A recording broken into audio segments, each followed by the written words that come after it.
Hello and welcome to the Film Pulse Podcast. This is episode number 422. My name is Adam Patterson. With me today, we've got Kevin Rakestraw. Hey, Kevin.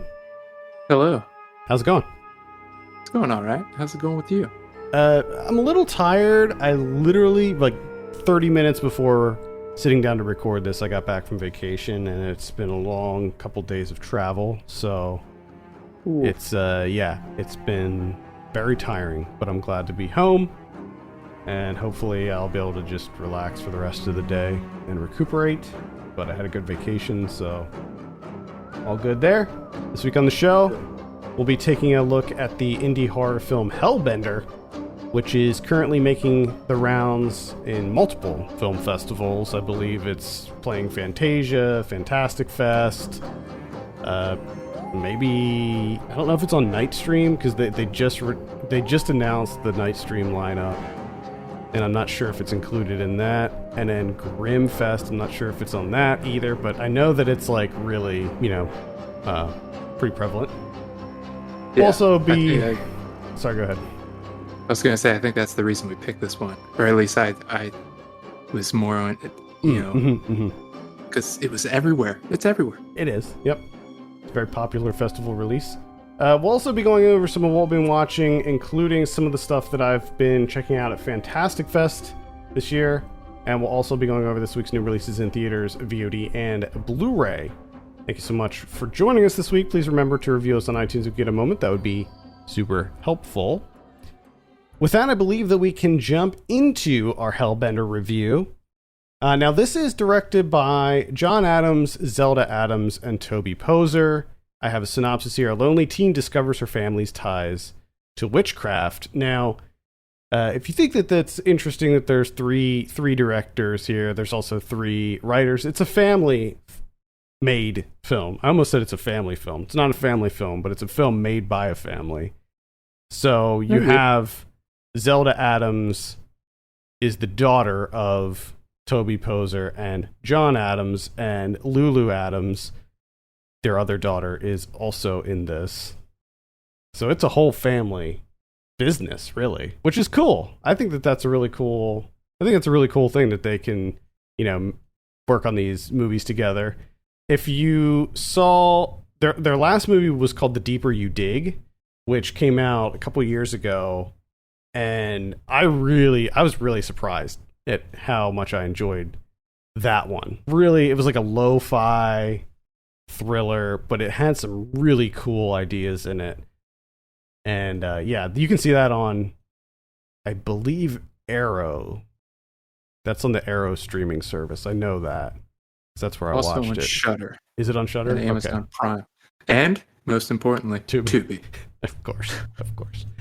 I do recommend checking out The Deeper You Dig. Now, Hellbender is a little bit more ambitious. They definitely are trying to make bigger scale projects. We'll start with you, Kevin. What were your initial impressions of Hellbender? Well, I did not see their previous film, so I didn't know what to expect. I did know about them because of you talking about their previous film. I was kind of hooked on what this is, which is kind of like a coming of age tale type thing, but with witchcraft, which is an interesting enough idea in and of itself. But I was really surprised, how ambitious this is and how good it looks in terms of the micro budget that they're working with. This actually looks really great in a lot of spots. Mm-hmm. And then there's other spots where you can tell that they have some limitations, but I never thought that it looked amateurish or family project. Let's make a movie together as a family. We're stuck inside, because this was shot during COVID too. This was shot during lockdown, so that, I think, introduces challenges in and of itself as well. Well, let's just say they have a great location in order to shoot this during the pandemic, because this location is fucking insane. It's so gorgeous, and they do a great job of shooting it too. There is some great landscape photography in here. It's just an incredible location. I'm realizing very recently that any movies that take place in like lush, thick green forests, and Oh especially yeah, have like little burn. like cabins tucked away in the forest and stuff like that, where it's like like a light drizzle in the forest and everything feels alive, and like you have those great shots where it's like looking up through the trees, you know. Like I definitely have a soft spot for that, I'm realizing, Yeah, because there's another movie that I'll mention in a little bit that does almost the exact same thing, and that pretty much blew me away too as far as the visuals. So yeah. I'm pretty much hooked if you have a shot of a character kind of tucked in and completely surrounded by verdant giant ferns. mm-hmm. Just that's an automatic star. That's extra credit right Yeah, there. just wait till you hear me talk about this other movie. You're gonna lose your mind probably. I But look forward to it. with just to pause you real quick, I completely agree with you that I was surprised. Like I think I did read somewhere that maybe it was in the description of this in the Fantastic Fest like blurb. I think that I read that it was like a more ambitious title for them than The Deeper You Dig. So I was kind of expecting that. But the thing is, like, The Deeper You Dig is really impressive too in what they were able to do with like special effects and stuff on basically no budget.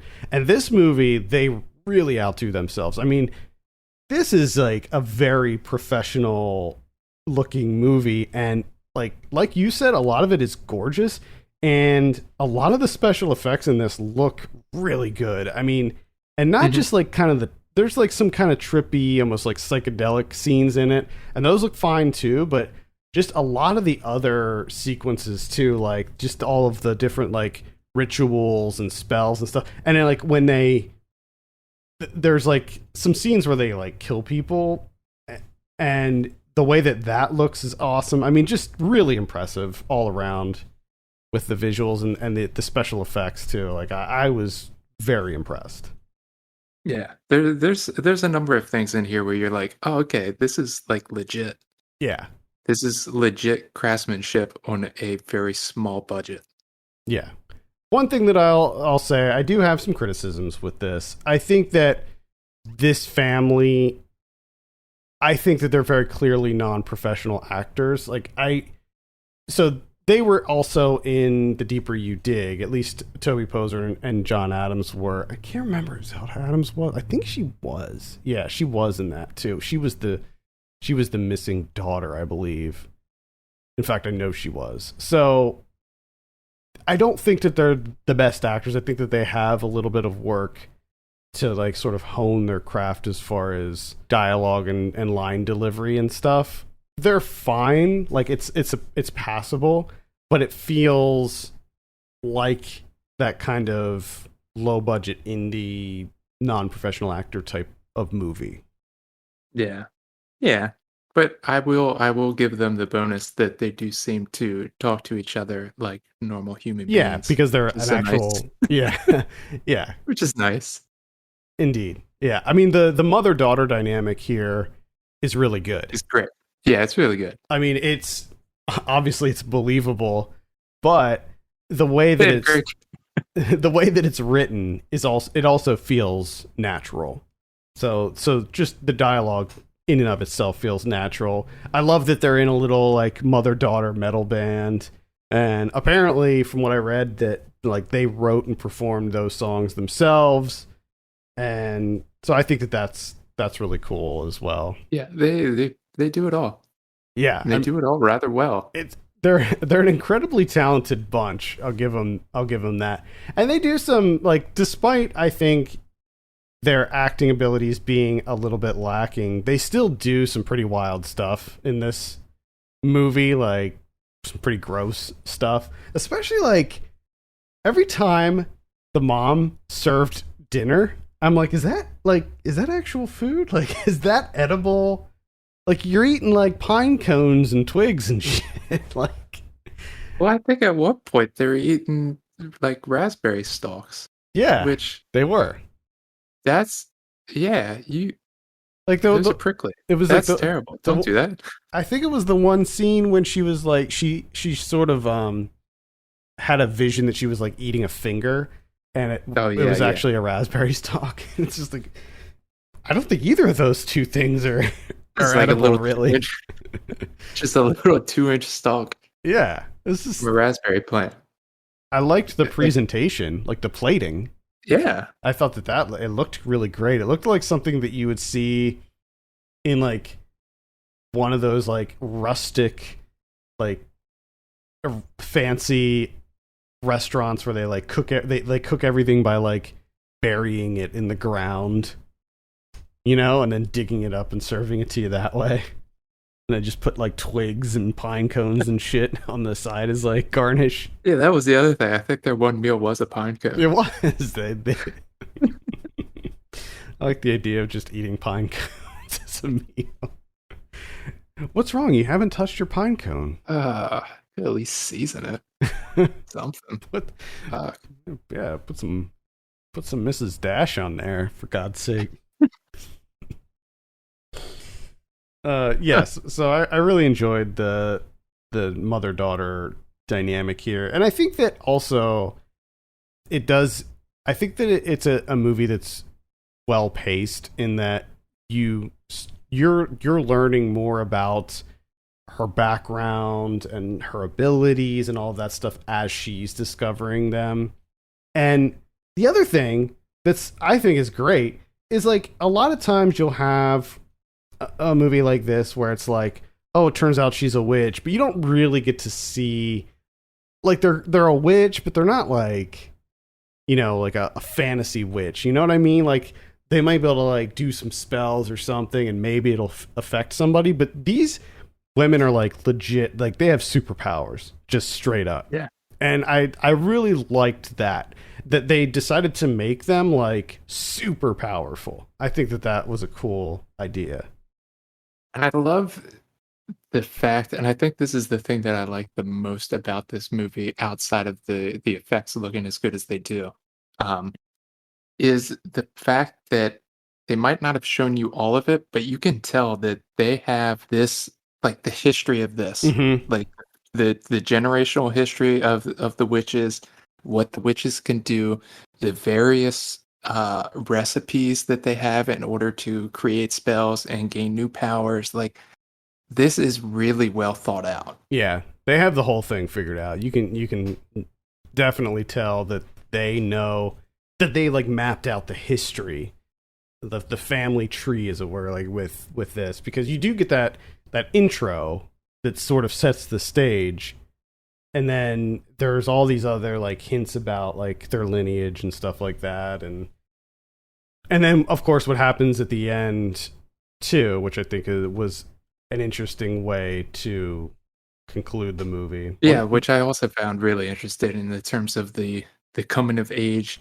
You know, you have the teenage daughter mother dynamic, but you know, as fraught as that can be just in the regular world, throw in the fact that they're both witches and one's learning of their power, right, and kind of using it in a different way, and like them trying to figure out, like, it's just good. This is a good movie. I really enjoyed this. I actually wanted more because it's so well thought out. Yeah, I think that, well, first of all, you need to see The Deeper You Dig, because I think you're really going to like that one too. But I think I'm really excited to see what the Addams Family has coming next, because if they keep getting more, I mean, like, I was going to say if they keep getting more ambitious, it's just going to get better and better. But the thing is, like, this was like a perfect level of ambition for me, as far as like the level of special effects and stuff. Like, it all looked so good, like really impressive. I mean, that was one of the things that impressed me the most about Rob Savage's movies. He's the guy who did Host and this movie Dashcam that played Tiff, that's not out yet, but like he does the same thing where he's got these movies that are on like no budget, and yet he's somehow able to create these like really impressive looking special effects and things like that that put it to the next level. So yeah, I'm really excited to see what this family has coming out next, because They're pretty awesome. Yeah. No, I definitely got to go back and watch the other one because I was completely surprised by this one. Yeah, yeah. I liked it. I think I like this one more than The Deeper You Dig, but I still really liked. And the thing is, like, they're cool ideas too. Like, Mhm. they're not just your normal, like, boring ass retreads of horror tropes. Like, they introduce unique ideas, and I think that that's one of the things that's so refreshing about their movies. Like, The Deeper You Dig was a really interesting take on a possession movie, and like, just when you think that you've seen it all with those, something like that comes out and you're just like, okay, this is definitely different. So yeah, I really like what this family's doing. I like that they're working within the horror genre too. I think that that's really cool. So hopefully we'll see plenty more of their stuff in the future. Let's go ahead and give this a score. Scored up. Yeah, I'm at like a man. I'm at like a 7.5 on this one. I'm exactly right there with you. Same thing. Yeah, good stuff. Definitely recommend checking it out. This is going to be streaming for the Night Stream Film Festival, which I believe starts October 8th. So if you go to nightstream.org, you can look at the schedule and see when this is screening, so you can rent it and watch it online for Night Stream. And if I remember correctly, the tickets are like really inexpensive for Night Stream. I'm not sure if you're familiar with that, but it's basically like a collective of festivals. So like the Boston Underground Film Festival, Brooklyn Horror Film Festival, North Bend Film Fest, and the Overlook Film Festival. They basically combine forces and put on this online film festival. It'll be October 7th through the 13th, and I believe that all the proceeds are going to go to the filmmakers who have movies in the festival, and they're also going to be donating a portion of the money to, I believe, charity. So, yeah, check that out. I had a lot of fun at last year's. Last year's was a really good line. And just looking at this year's lineup, it looks very good, too. So, Hellbender, check it out. All right, let's talk about something we're watching. As I mentioned at the top of the show, I am covering Fantastic Fest right now, so I've been cranking out a lot of really cool Fantastic Fest stuff. Right after the in-person event, there is a Fantastic Fest at Home festival, which has a completely separate slate. There's some carryover there, but there's a whole different slate of films that are going to be on that. And then on top of that, we have Night Stream and Grimfest coming up next week as well. So lots of horror movies to cover. I already saw a lot. You can go to the site filmpulse.net and see my reviews that are up there currently. So for this episode, I'm just going to mention a couple of the highlights that I've seen so far. The first one being The Execution. This is directed by Lado Kvatanya. This is about a serial killer, loosely based on a true story of this guy who turned out to be one of Russia's most prolific serial killers. He murdered 54 confirmed people, but there could be more than that. Basically, what the film is about is an inspector who is tasked with bringing this person to justice, and it's a case that goes on for over a decade, and they get false leads. They at one point arrest the wrong person and throw the wrong person in jail. Like, they convict him and everything, and then they discover that this person's actually innocent. And then the movie picks up in 1991 when this inspector is interrogating this other man who he believes is the real killer. And It's awesome. Like, this movie, it reminds me a lot of Memories of Murder. It's got that same kind of aesthetic, that it's very dreary, it's rainy. Everything is like hyper real looking.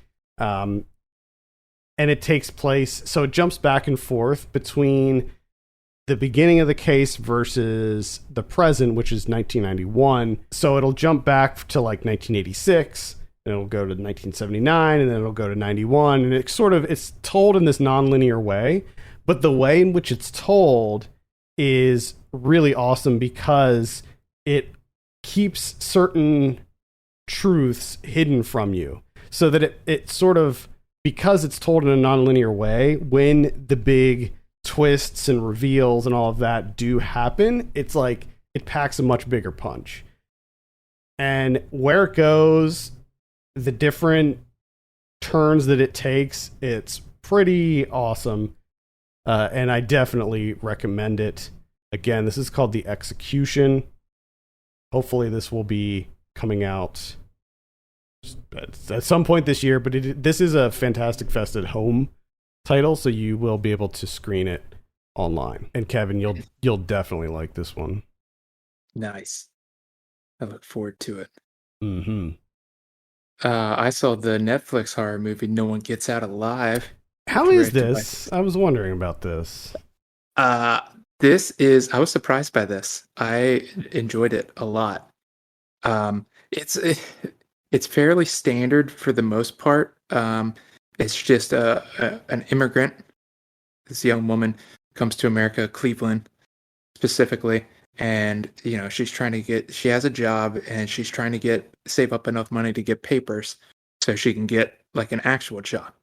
So in order to kind of, save some money, she ends up taking a room at this like boarding house. That seems off. There's only like one other person living there, and it's this big house and everything. And of course it's got, it's haunted. There's stuff going on. So you have what is kind of fairly straightforward stuff where it's just her in this boarding house with one other tenant. The guys in charge of the house are also there, and they seem a little bit off too. And you just have, ghosts and whatnot, right? You've seen it before. But the thing that I enjoyed is the turn that it takes at the end when it's kind of revealed as to what's happening in this house. It becomes something completely different, something that I didn't really expect it to be. So that it got bonus points for me in that it was surprising. It surprised me, which doesn't really happen too often with horror movies, especially a Netflix horror movie. So I thoroughly enjoyed that. I think that this is also one of those instances that I enjoy in the sense that you can plug in to the metaphor that's here, because it's, an immigration horror movie.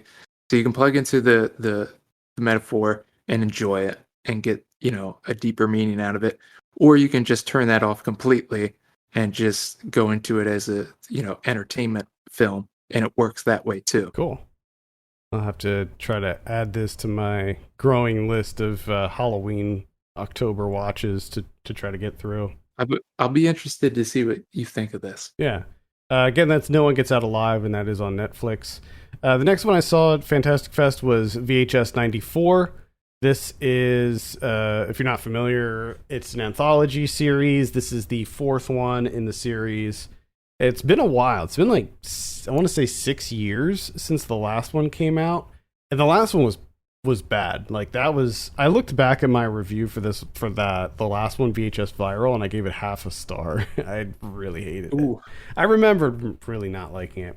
Thankfully, this one is way better. I mean, by better, this is the best VHS entry in the whole series. Like, this is the best one. The other VHS movies, like, I thought that they were fine, and there'd be like one standout segment, and then the rest of them would be blah, or there'd be one that was just really shit. With this one, they're all very solid. I don't think that there's any one that tops the Timo Gareth Evans one from VHS 2. The one with the cult, if you remember that one. Yeah. I don't think there's anything here that tops that, but there are some that get very close. Particularly Ryan Prowse's segment, which is called Terror. That one is very interesting. It's sort of a vampire story, but it throws in this like right wing like militia group in there, and I really liked what they did with that one. Most of the segments are actually shot on VHS in this one. So Okay. it has this like really grimy, gritty, like low definition look to it, and that pretty much works in its favor. Timo comes back to direct one of the segments of this one, which is sort of like a Tetsuo the Iron Man / Machine Girl take, where it's about like most of the segment is a POV of this young woman who was kidnapped by this mad scientist, basically, who does these experiments and turns people into like half human, half machine. So there's sort of that element. There's some really cool visuals in his, but again, I thought that Ryan Prowse's was better. Chloe Akuno does a segment. Hers is good too. It's about it's a local news team who is reporting on this sightings of this rat man character, this humanoid creature who they believe lives in the sewers, and that goes to some really crazy, bonkers places. And Simon Barrett directs one. Simon Barrett's, I thought, was probably the weakest. It was fine, but there just wasn't much to it. And then there's a wraparound story that's directed by Jennifer Reeder, and that is quite good too. It sort of ties together all of the different segments. So I would say that as far as the visuals and things like that, that this one is definitely more cohesive. Like everything is sort of tied together in a better way. And I really liked Jennifer Reeder's the segments that she did, like that were in between the different tapes. Basically, the plot is that it's a SWAT team. They're doing what they believe to be some sort of contraband bust in this like warehouse, and when they bust in, they find that it's like basically this like crazy VHS cult. And remember, this takes place in 1994, so this is back when, you know, tape trading was all the rage. So you have this cult of like VHS fanatics that try to disseminate this like these crazy, you know, supernatural tapes. It's pretty cool. So yeah, I definitely recommend VHS 94. This will be on Shudder this Friday, so you can check it out on there. I watched another pandemic shot film, and that's Ben Wheatley's In the Earth, which is currently playing on Hulu. This has it has the plot line that I thoroughly enjoy and I'm really into currently and over the last couple of years, which is there's a doctor who, along with his like park guide, go out into the woods. They're trying to get to a certain area, this little research area, because they're investigating the fungal like map underground of this little, this large forest, and the fungus brain or whatever, it takes up so much space, and they're looking into it. And of course this is happening in the middle of a pandemic, so they have to take all these precautions and everything. So you have an absolutely gorgeous location, this huge massive forest. You have some grisly horror because it is Ben Wheatley, just disgusting stuff going on. A lot of stuff with feet. Feet getting fucked up big time. Just a lot of flapping skin. Yep.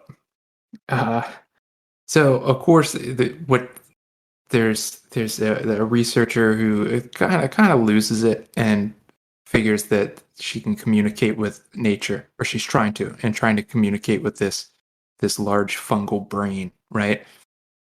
And her ex-husband is also out there, and he has a different way of going about it, which is essentially worshiping nature and kind of trying to communicate with it that way. She's taking the science approach. He's taking the more, the different approach there, and they end up like kind of getting trapped.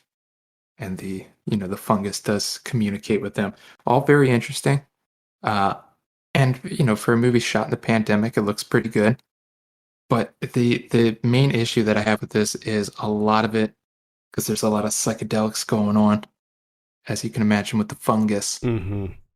So Ben Wheatley goes into his experimental cinema bag, and it's awful. Like his quote unquote experimental imagery is just horrid.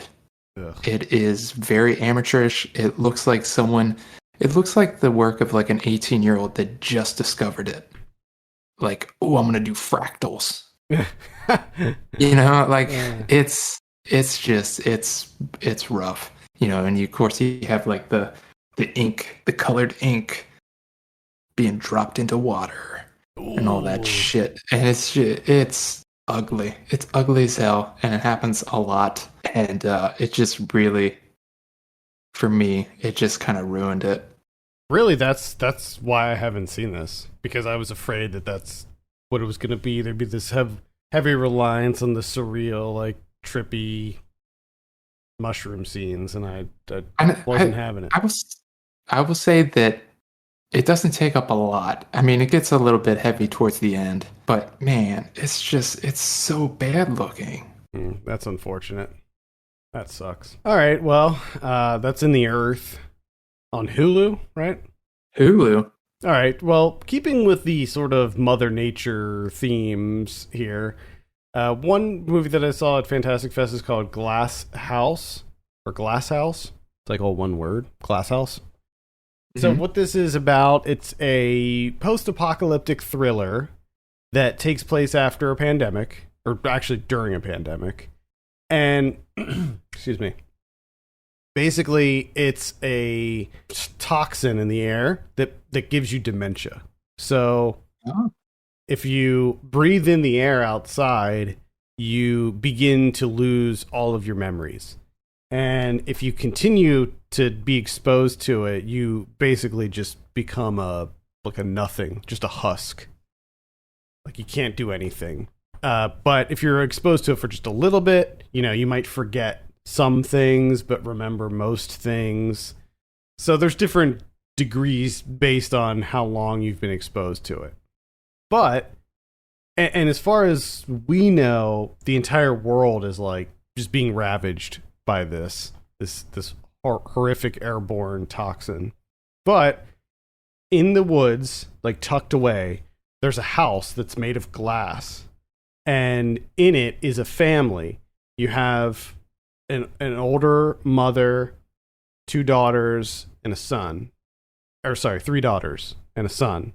And the house that they're in is airtight, so it's completely sealed off, so they're safe from the toxin. And it starts off with us just learning about their day-to-day life. Because the house is completely sealed, they have to raise plants. So basically the whole house is like a giant greenhouse, so there's just plants everywhere, and they have to be constantly regulating it and making sure that the plants are fed and that they're healthy, because that's their air supply. That's what's feeding them the fresh air. And a mysterious stranger appears on their property, and he's injured, and they end up inviting him in, and it causes a lot of problems. There's some interesting twists and turns that I won't like even begin to touch on here, but the world building is absolutely incredible. This is written and directed by Kelsey Egan, by the way. Incredible world building. Like, just awesome. The production design, incredible. Like, the suits that they wear have, like, everything has this kind of, like, Victorian vibe to it. So it doesn't really... It doesn't distinguish, like, when this takes place. We don't really know. There's, like, modern looking gas masks, but then there's like a lot of things look very, very old. Like if I had to guess, I would say maybe like early 1900s or somewhere around there, like World War One era. But I mean, really, who knows? It could be any time. So awesome world building, awesome production design, like the costuming, all of that is really great. Where it goes in its final act, I think, is really hit or miss. I think a lot of people might have trouble just reconciling the way that this movie ends, but I thought it was pretty solid. So I would recommend keeping an eye out for Glasshouse, and I think that you're really going to like it because it's just loaded with lush greenery, flowers and plants everywhere. Love it. I saw the Netflix horror movie. I guess it's a horror movie. I guess it's more of a thriller. Intrusion, the Frida Pinto vehicle. I didn't. It came out this year. Don't. There's no need to. Yeah, it didn't look good to me. No, it's not good. I mean, it has. They kind of flipped the whole home invasion aspect of the movie, where yes, there is a home invasion, but more so the home invasion just gets Frida Pinto character to start to question, like, why were they invading her house? Mm-hmm. You know, like, what's going on here? It's not really the home invasion. There's not a whole lot of tension there, which is the thing that really sucks about this movie is that it's really bland. There's not a whole lot of tension. Like, the execution of it is just absolutely meh. Like, there's just not a whole lot going on. Like, the story is like slightly interesting, you know, and some of the twists that it takes are, you know, marginally surprising, I guess, maybe. But everything is just humdrum, you know, and it's just overall, just no. Okay. Well, yeah, it didn't look very good to me, to be honest. That's Intrusion. That's on Netflix. And the next one I saw is called Name Above Title. I believe this is going to be... I know that this is a night stream, I'm pretty sure. So you'll be able to check this one out. This is a Portuguese thriller. The kind of interesting hook with this one is that there's no dialogue, so it's a completely dialogue-free feature film. Now, it is only 59 minutes, so it's in and out. It's in and out. It has a really strong opening, which is a 3 or 4 minute single take shot of this woman at a party. It's like a rooftop party, and she ends up committing suicide during this party. So really strong opening, and then it immediately cuts to this serial killer who is like claiming his next victim. And it's all shot. I mean, this movie's gorgeous. It is shot in a giallo style, so it very, very much is influenced by 70s giallo. It does take place now, so it is a modern movie, but it's shot on film. It's in a 4:3 aspect ratio. Like, everything about it, the way that people dress and stuff feels vintage. And the music, it's also got this like kind of goblin-esque like synth soundtrack. So very, very much giallo infused. Basically what happens is right after this serial killer kills his next victim, he happens to be walking down the street where the young woman lands who kills herself. She jumps off the roof. And when she lands, he walks over to her and sort of embraces her. And she whispers something in his ear, and then he kisses her. And this is all caught on camera. You know, everybody's like got their phones out and they're recording it, and the video goes viral. Like, people just trying to figure out, like, who is this guy? Like, what does she whisper? Like, what was that kiss all about? And all of this stuff. And he sort of becomes famous, and it progresses from there. I like the premise. I like how it starts. It has a really strong, like, first act. But where it goes, I just really wasn't into it. And the final act introduces this like sort of, I don't know if I want to spoil too much, but there's a little bit of an allegory that it proposes at the end that absolutely did not work for me at all. And so unfortunately, I don't think it sticks the landing, but everything else about this is like basically firing on all cylinders. Like, it looks amazing. The score is awesome. I like the dialogue free aspect of it, the no dialogue. Actually, I think was really cool the way that they did it. But yeah, unfortunately, just didn't like that ending.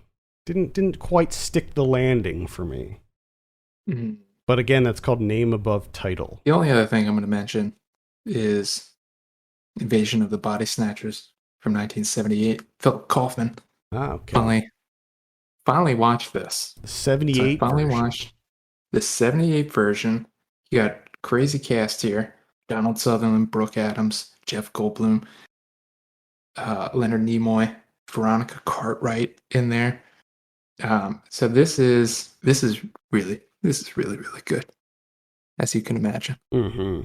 This is just great stuff. And the thing that I like most about this is a lot of it is just like Donald Sutherland, Brooke Adams, Jeff Goldblum, and Veronica Cartwright running around San Francisco, like in the night.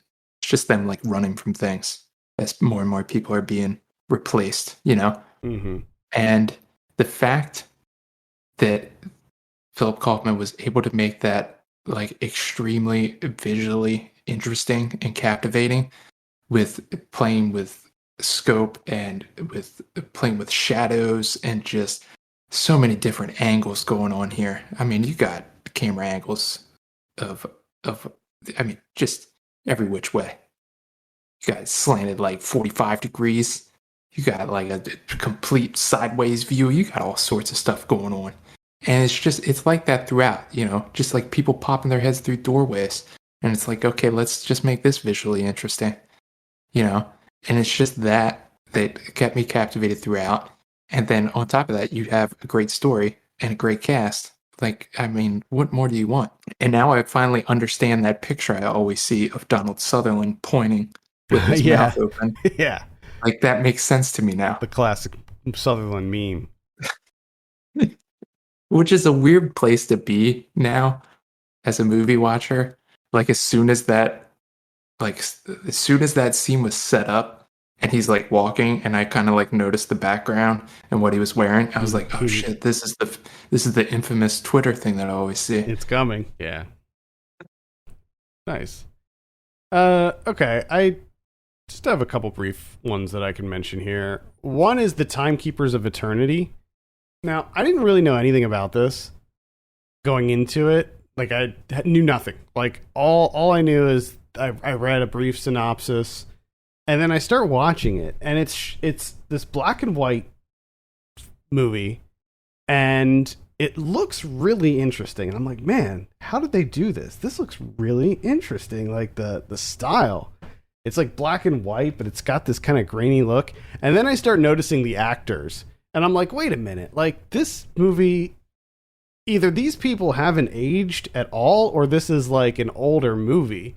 And it turned out that the Timekeepers of Eternity, like, I realized this after like 10 minutes, but it is an experimental, like, re-edit of the movie The Langoliers, which was a TV movie from, I believe, like 95. Great cast, by the way, in that. And the way that it is presented, the director, he's a Greek director. His name is Aristeltis Maragos. He printed out every single frame of the movie, The Langoliers, on a printer, black and white, like a LaserJet, HP LaserJet printer or something. And he put it back together. He re-edited the movie using these printed sheets of paper, and it is freaking awesome. Like, it is so good. What he does is he'll use like folds and tears and like overlaps and stuff like that to accentuate whatever's happening on screen. So if like somebody's yelling, for instance, the paper will get like rumpled, like it'll like get all crumpled right around the person's mouth to indicate that, like, to accentuate that they're like yelling.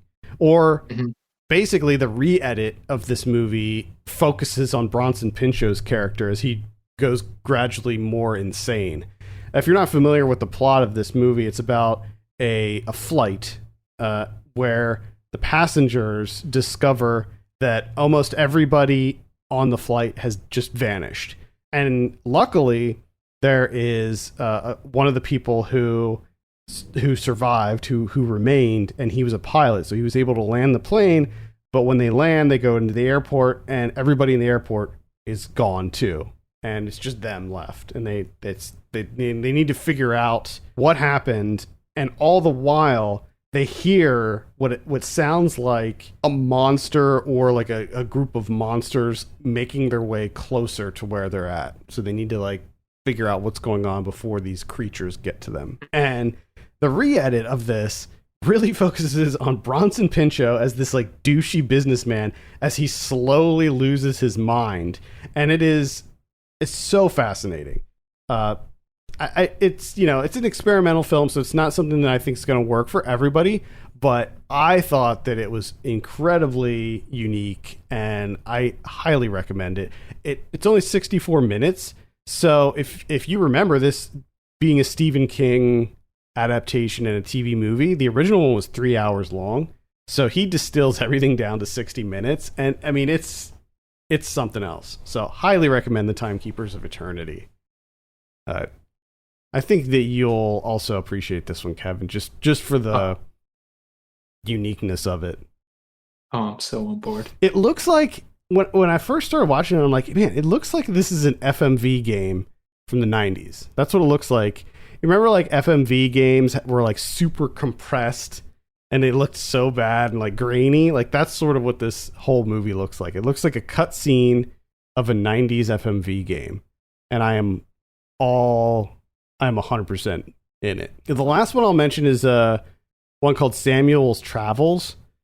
This is a Latvian film that is something of a dark comedy fairy tale about this guy who I believe he's supposed to be from America, and he goes to Latvia in search of his father. I'm sorry, he's Belgian. I just saw that in the synopsis. I don't know if they even say that in the movie, but anyway, he is searching for his father who he's never met, and he ends up in this like little village, and he ends up hitting a pig with his car. Now the pig doesn't die, the pig survives. He puts the pig in his back seat, and then he happens upon this woman in the forest, and he's like, okay, well, if this is your pig, I'll give you guys a ride home. Sorry for hitting your pig with my car.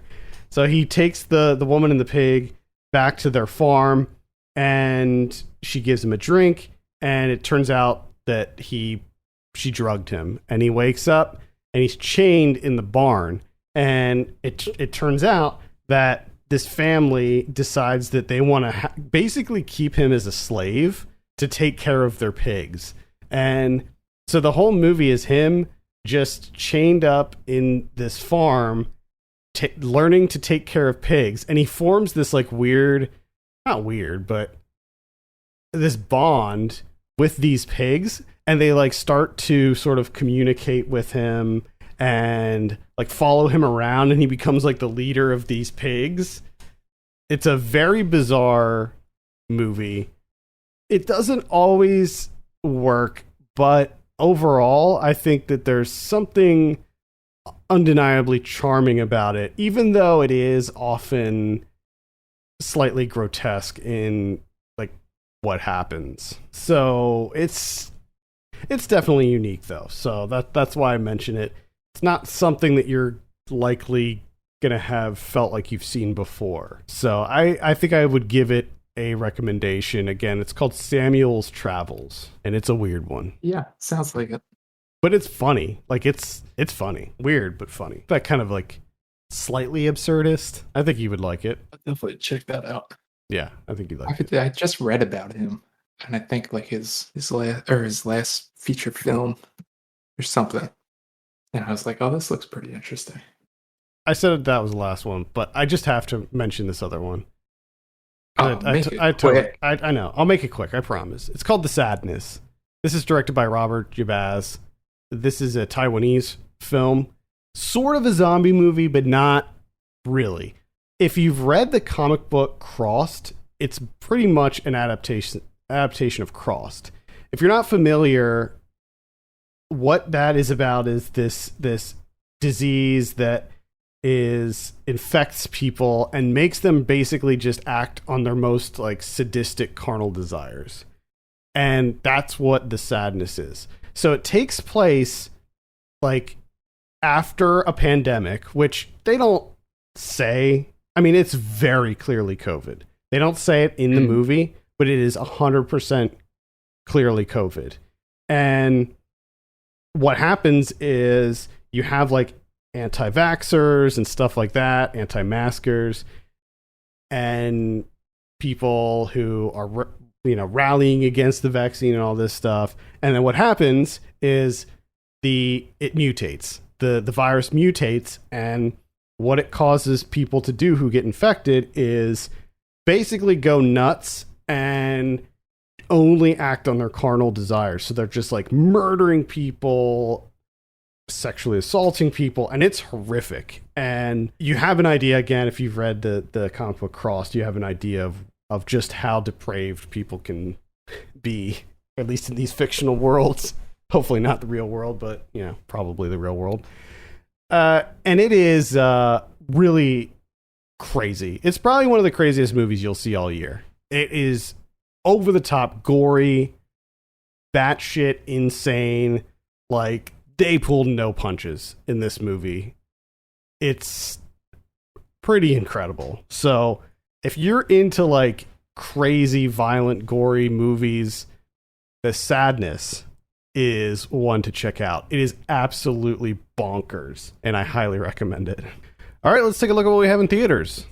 No Time to Die, 007. That's the biggie. Ooh, yeah. What do you think about this? Are you excited? No. Me neither. Most people are really jazzed up about it. Daniel Craig's final role as Bond here, but I'm just not. I don't know, man. I'm just not a huge James Bond fan to begin with. So same here. I've tried so many times to get into this series, and I just can't. Like, I don't know why. That's not to say I haven't liked a few of the entries, but it's just I'm not as big of a nut as a lot of people are. No, it doesn't hook me. Yeah, same. And I forget. Like, I find them to be very forgettable. Like, I'll just forget what happens in them like right after I see it. Either way, I'm not going to see this in the theater. I'll wait until it's on VOD and check it out then. We also have Lamb. This is going to be a limited release, I believe. And This is the Icelandic thriller with Noomi Rapace, the horror movie, folk horror, A24. Oh boy, watch out. Yeah, it's about I believe it's about a woman who gives birth to a like lamb child, like a half lamb, half human, maybe. Interesting. Either way, it takes place in Iceland, so I'll check it out. That's pretty much it for theaters. On VOD this week, we have on the 5th, Val, which is I believe a horror comedy from the looks of it. We got Spring Blossom. This looks like a coming of age story, perhaps. We have Saving Sloane. What is this? Oh, it's another powerful coming of age tale. Oh. We have Pharma Bro. This is the one about Martin Shkreli. Fuck that guy. Don't need to see a doc about him. No. I know all I need to know about that asshole. The only thing I want to know is when that Wu-Tang album is going to drop. I feel like it would have already, There was something about it, like the US government has it now or something. Oh, those fuckers. I just saw a headline recently about the album and like that he had to turn it over or something. So I don't know. Maybe we'll hear it. I do remember that he did a live stream one night and played part of a track, and it sounded cool. But anyway, also on the 5th we have Christmas Freak. It's a comedy about a guy who just is obsessed with Christmas. It looks pretty bad. We got the Amityville Moon. I'm assuming because Amityville's in the title, that's a horror movie. Please tell me they go to space. I don't think so. It says that Oh. that two people are trying to escape from a church home that holds them captive. Yeah, werewolf. And one of them is slaughtered by a vicious semi-human creature. Mm. So, yeah, it looks like a werewolf thing. We got Cleaning Up the Town, Remembering Ghostbusters. That's a Ghostbusters doc about the original. We have The Mutation, which I can only assume is another horror movie. After a deadly experiment on a rat goes wrong, the mutated rat has been let loose in the city, and a group of detectives are on the hunt for the beast. Wonderful. It'd be a cool idea for a movie is like Crypto Zoo, like that movie Crypto Zoo, but just have it be live action and just have it be like a group, like a team of cryptozoologists. And the whole premise, I mean, it could be a TV show too, actually. The whole premise is that they just hunt down different of these, like, cryptids, these mythical creatures and stuff. That'd be a really cool idea. I'd be 100% on board. Yeah. Probably work really good as a TV show. Yes. Each week, they're hunting down a different one, and then there's like a through line. X-Files, basically, is what I'm describing at this point. Yeah. On the 6th, we have VHS 94. That's going to be on Shudder. And then on the 8th, we have Operation Curveball. I think it tells the grotesque, at times even surreal, true story of how the Iraq War was started based on nothing but fake intelligence and the involvement of the German government. All right, there you go. Silent Hours is coming out. 3 women are brutally murdered in 4 nights. Private Detective John Duvall, ex-lieutenant commander in Naval Intelligence, finds himself the prime suspect. Oh, that's not good. Nope. Don't want to. That's a bad idea. Don't want to be involved in that. We got Survive the Game, which I believe. Oh wait. Yeah, I think this is like a remake. Maybe I'm thinking of something else, but I'm pretty sure that there's a remake of Surviving the Game that's coming out. But I don't know if this is it. Either way, this is like a Bruce Willis action movie. It looks pretty bad. We got The Manor. This is going to be on Amazon Prime. It's a malevolent force preys upon the residents of a sleepy nursing home. It's a gothic tale of terror with a modern twist. Not good. I believe this might be one of the Blumhouse movies. So on Amazon Prime, there's like all through October, there's all these Blumhouse movies that are dropping. Like 2 of them dropped this past weekend, and then there's more that are dropping this weekend. I think that this is one of those. I haven't seen them yet. I heard they're pretty good. Huh. American Insurrection. Fear is their weapon. Oh, no. Yeah. It's after a powerful militia seizes control of the U.S. A group of friends attempt to escape the escalating violence and oppression. Sounds like freaking... What the hell is that movie that came out in like 84? What was that movie called? I don't know. I think like was Josh Brolin in it? Sure. They remade it. Red Dawn. Red Dawn is what I'm thinking of. And then there was another one. It was like an Australian movie that had the exact same premise, where it's like a bunch of young 20-somethings gotta save the world from an insurrection. Or but America, I thought Red Dawn was Russians. Yeah, Red Dawn. Yeah, but it's the same concept. Like in Red Dawn, Russia invaded the U.S. and took it over. In this movie, it's a powerful militia seizing control of the U.S. Yeah, we gotta fight your own people in this one. That's the twist. BFD. Changed it. We have Madres on Amazon Prime. We got South of Heaven with Jason Sudeikis, Evangeline Lilly, Shea Wiggum. I'm interested in this one. It looks like a different. It looks like a different role for Sudeikis, and I'm all for it. We'll have a review for this up on the site, by the way. The Secret of Sinchani. I think that's a thriller, maybe? No, horror. That's a horror one. We got Jacinta. That's on Hulu. I believe that is a documentary. We got Detention. That is the Thai horror movie that is based on the video game, the old video game Detention. Huh. Yeah, I'm all about this one. I'm gonna be checking this out very soon, perhaps even after we record this. We got The Gig Is Up. That's a documentary about like Uber and the gig economy. We got Vengeance Is Mine. Looks like some kind of thriller, maybe. And that's about it for VOD. Blu-ray this week. Looks like the Halloween movies are coming out. There's a new release of those on 4K. Looks like almost all of them. I don't know if all of them. It looks like 1 through 5 are coming out in 4K. I'm not seeing any of the other ones listed on here. American Psycho is coming out on 4K. Elvira's Haunted Hills is getting a collector's edition. That's from 2001. Night Shift from 1982 is coming out. The Time Machine from 2002. Hunt for Red October is getting a 4K release. There's a Don Knotts collection coming out. 5 films. Wow. Looks like this is a straight to Walgreens type of release. Let's see.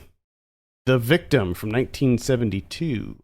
The Relic from 1997. Space Jam: A New Legacy is coming out on 4K. Trick or Treats from 1982. It's pretty much it. What about Criterion's? It's just important that you singled out the Don Knotts collection. Mm-hmm. That way everyone can Christmas shop for their grandmas. Yeah. We got one, and that's Onibaba from 1964. The Japanese folktale. Nice. Getting a Blu-ray update. Okay, cool. All right, I think that's going to do it for this week. Thank you so much for listening. You can send us your questions and topics to podcast@filmpulse.net. You can follow us on Twitter @filmpulse.net and @filmpulsekevin. And if you have a minute, consider reviewing us on iTunes. That would be very much appreciated. For Kevin Rakestraw, my name's Adam Patterson. We'll see you next week.